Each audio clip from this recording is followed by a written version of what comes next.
probably figure that out. How did they get it? Anyone. First hour. Well, he said he was from the Long Island. I knew what I was doing.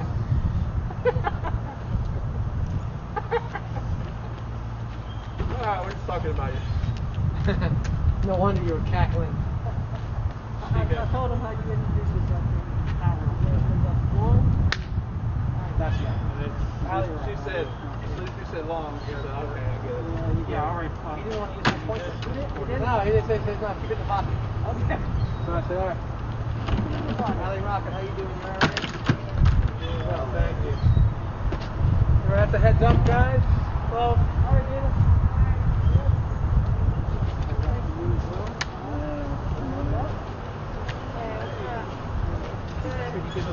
And guys, everyone, I have handouts for you as soon as the chief's done, so you can have all the information, and then I'll send it electronically as well. Perfect.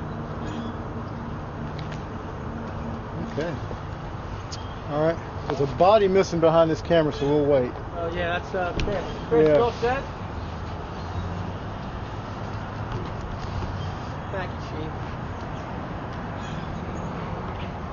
Chief will wait for you, Chris. Okay. We're waiting on you. Yeah, he'll wait for you. Oh, I'll wait for you, and everybody else is waiting on you. No pressure.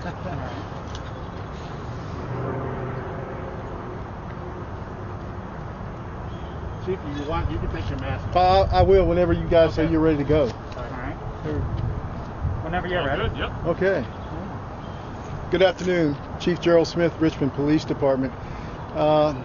Needless to say, the month of April has shown us some violent trends and patterns going on, and I think it's important that we take a moment out to let you know that there's some very good work that has happened this month as well too, to address that violence.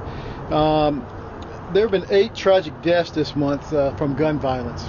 Right now, our homicide rate is flat as of today, 16 versus 16 of last year.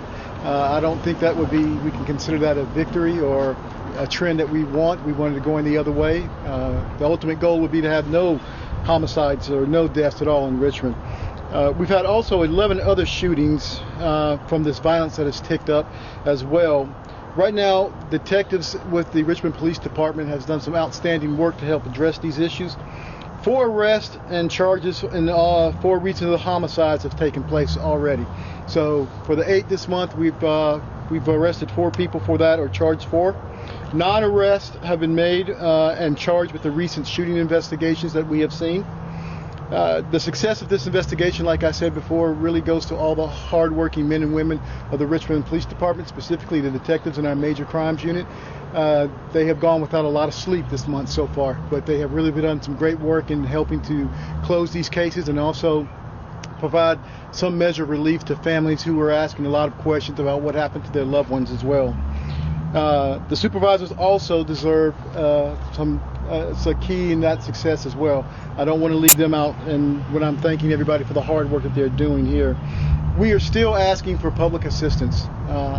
Public assistance we can't say enough about it. I can't reveal how, but phone calls, information that we get that come in reference to shootings and homicides from the public really helps speed those cases along to closure. So we continue to ask for the public's help in any case or any act of violence that you have any information, please give us a call. Also, we have the 2 shootings that happened on Gilmer Street. Detectives are continuing to work on those cases, and they're still continuing to find or attempt to determine the relationship between the 2 felony cases.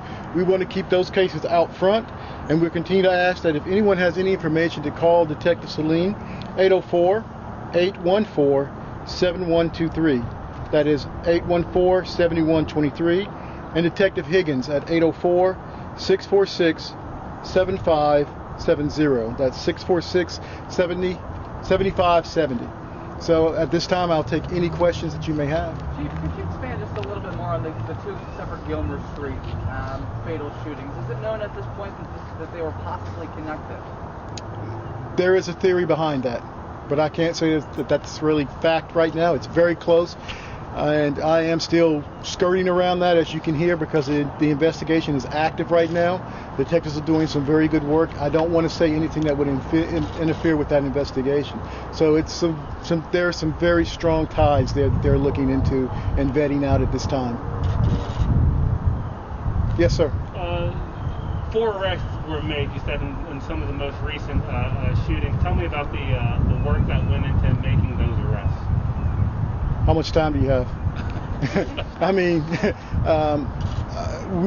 lots of work, lots of staffing hours, lots of late nights, lots of going through information that the public provides, vetting that out, lots of interviewing. There's a lot of work that goes into an interview, into an investigation. Once an investigation starts, it really continues even after the arrest, because now we start working with the Commonwealth Attorney's Office and preparing for court.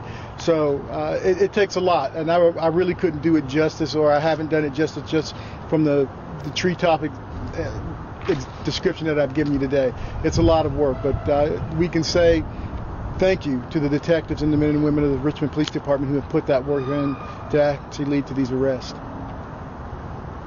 You mentioned 11 shootings. Is that just this month? No, that is 11 shooting incidences, yes, that we've had this month. I believe that is correct on my notes, and that the rest of related to those as well too. And I believe that we're going to give out some information as well too right after I finish speaking. They're going to hit the send button. That will give you some more details on that as well too. Chief, is RPD monitoring any potential plans?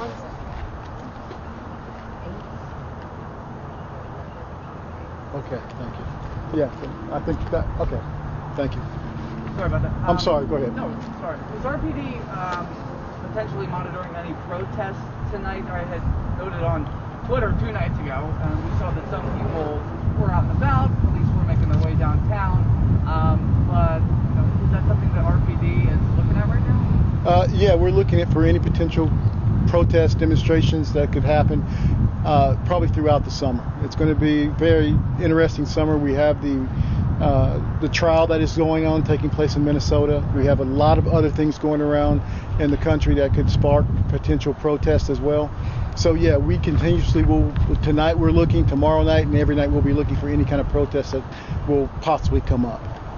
Do you have any questions specifically to any of the other protests that have happened since I'm here right now? No. Okay. I do. Okay. Yeah, so in terms of like intense staging, so is that going to be continuous? Like I saw last night, people in different parts of the city, and it just felt really intense. So is that's going to be the theme? I don't know if intense would be the right word description I would use, but there is staging. Yes, we will be there. We'll be present. We are there for peaceful protest. So, and last night went very well. It went very well.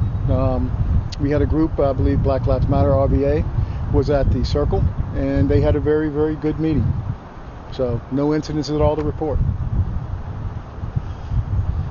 In terms of the violence that's happened over the past month or so, can you talk about the death investigations on top of the homicides? Because I know that there has been quite a few additional shooting deaths that are not included in that 16 number. That's correct, and a lot of times those turn out to be decisions between us and the Commonwealth Attorney. And this is just an example that I can give you. Sometimes a justifiable homicide could be one of those reasons, but there's a myriad of reasons why it's a death investigation, and sometimes it takes us a while to get information back from the coroner to actually determine what the cause of death is. It's not quite clear. So there are a myriad of reasons of why it's related to a death investigation, but if it ever does turn to a homicide, those numbers are noted as well too.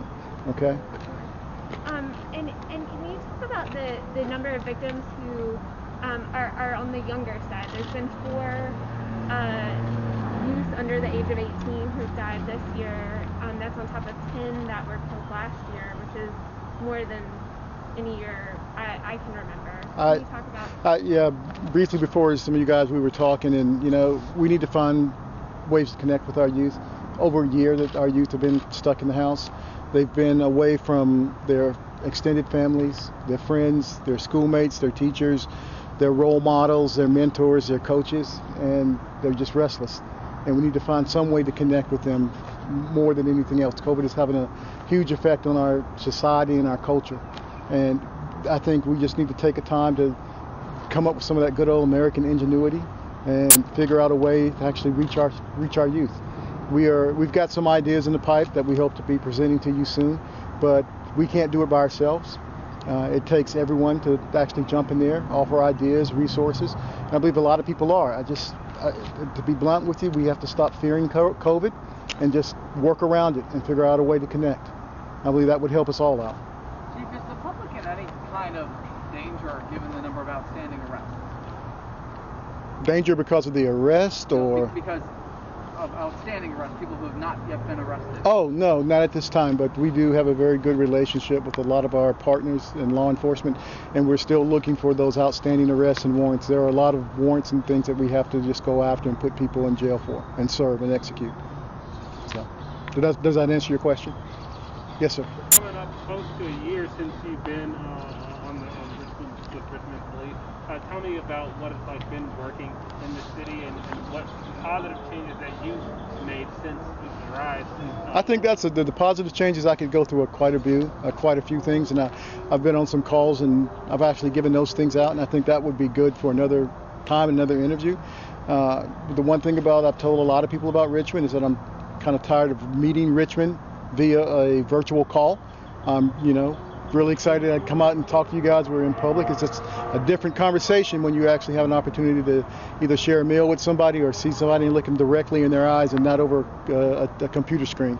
So that's the one thing about since coming to Richmond that I'm really ready to get over as well too. I'm really ready to reach and talk to Richmond face to face. I guess we all are. We're all ready to get back to doing what we were doing before.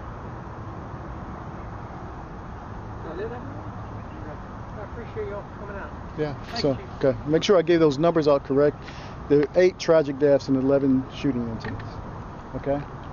Or aggravated assaults involving firearms. Okay? All right. Thank you. He'll be hitting that send button very quickly, and what he's giving out, I'll let him tell you if that's going to be the same thing that he's going to hit the send button. That's right. So thank you, Chief. This is information on the homicide charges here. So there's 3 cases that have been charged this week on homicides this year, and also we have 8 different cases with 9 persons that are charged. That all happened this week, and so I have information here on that, and I will also send that electronically. And if you guys are still rolling, I want to thank James McConte and Officer Soon. We're kind of short-staffed in our PIO's office, and I know you guys work with them directly, and they're doing a great job for us right now, and I think you guys recognize that, but also recognize that we've got some interviewing to do for some vacancies as well too. But I just wanted to thank them publicly as well, because they have just jumped in there and did a great job in light of those vacancies. Thank you. One other question. Yeah. Thank you. Okay. Thank you. Please. That's A1, right? A block. Okay. There are a lot of families right now, especially with those with some of those younger victims who are without. Is there any message that you have to a lot of those families today, and now that some arrests have been made in some of those homicides from earlier this month? I'm with them. My heart, my mind, my prayers, my family's prayers, the prayers from RPD, we are with them. And my thoughts are probably the same as those people with RPD who put in that great work. That's only part. Holding the person responsible for those incidents is part of it. The biggest reward that we get, especially the detectives get, is to be able to tell those families and loved ones, this is what happened to your loved one. Hopefully that helps move them a little further towards healing. All right. Well, I did have a question about the campaign that you kicked off for missing persons. Yeah. Have you done another? Is there another person? We've been putting some things out too, but we do have some more coming up too as well. Did you get any leads on the woman that I have not followed up with that to see if any other leads have come in. That's a very good question that I do, but you're absolutely right. We keep our missing people in front of everybody as well too. And there's one, I'm sorry, Chief, there's one that's going out today for an anniversary. Yes. So that's going to be also ready. Yes. Yeah, those are the ones I was the anniversary. You said that you were Yeah. going to do. Right. Today, is, so we'll send that out also. Yeah. And there's a graphic with photos, and this one actually is a youngster, 9 years old, with age progression. It's been a while. You'll see the material as soon as we get back. Chief, just for clarity, I'm taking a closer look at the poster here. There's only been one arrest made in the April 8th homicide. There are 7 homicide investigations still without arrest. Correct? 7 without arrest. Correct. I believe that. Yeah, I believe I'm following you. If I'm following you correct, I believe that's correct. Yes, there's one. There's one from the Wickham Street on the very top right. That's from last week's 6 homicides in 1 week. So Wickham top right, Wickham Street. That's been charged this week, and all of these have been charged this week for 3 homicide cases and the 8 shooting. Correct. So make sure we get that correct. Thank you for helping us clarify that. All right. Thanks everyone. Thank you, everybody. Like I said, I'll send these as soon as I get back. So,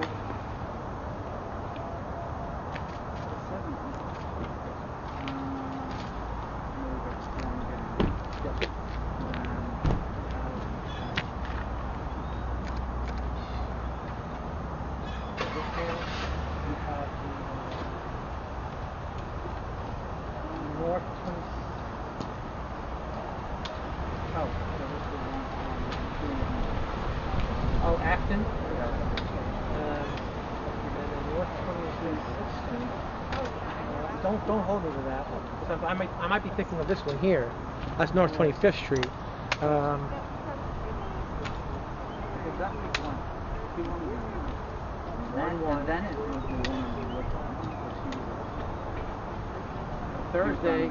Thursday was the Afton. Right.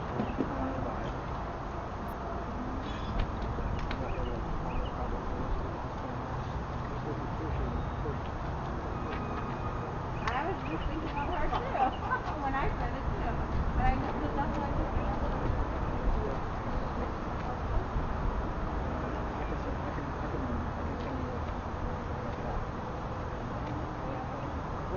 but there's a 15-year-old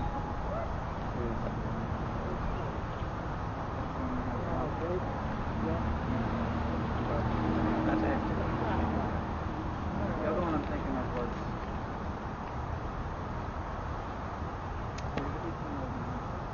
Fawn, do you remember high the? school student.